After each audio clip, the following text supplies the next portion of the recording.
Hi, it's Andrea Ramelow, and you're watching TDC Moncton. Recently in the news, folks, I've heard that hogweed is now becoming an invasive species here in the Maritimes. Nova Scotia is filled with hogweed. Hogweed is a plant that is invasive in the sense that it grows strongly in one's non-native soil. It can be quite high to the point that, see the height for those trees, it's a few, maybe a meter, over a meter tall. The hogweed itself can be almost equally as tall.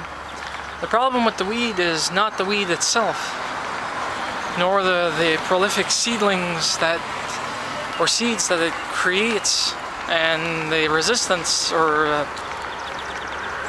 how can I put it, the health of the seeds, because they can lay dormant in the soil for years until they decide to come back to life. It's more the sap that the hogweed itself creates.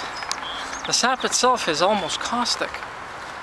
For us humans, when the sap is exposed to sunlight, it causes a chemical burn. And if it's if you get some in your eye, it can cause temporary blindness until the area is cleansed. If it's on your skin, it'll create blisters and boils.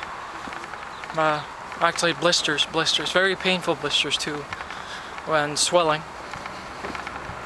But it's a very beautiful plant, and that's the whole thing. If you are going to be traveling around and about,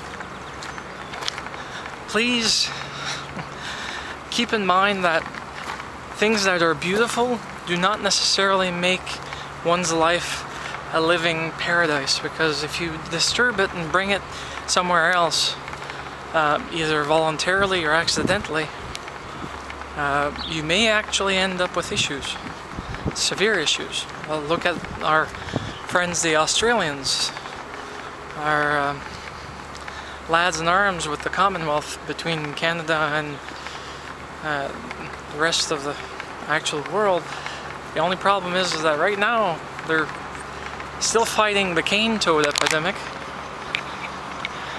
It's not that easy to get rid of, because there are no natural predators for the cane toad apart from human beings that have a golf penchant at night, a shotgun penchant, a rifle penchant, or to that matter, an explosive penchant. But even then, you can't fire a gun within a certain range of a house. That would be too risky.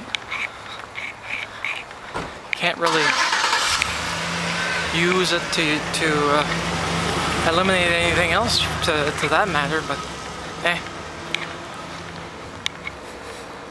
anyways, just be careful when you're traveling to make sure that you don't bring anything from one province to another that shouldn't be where it belongs.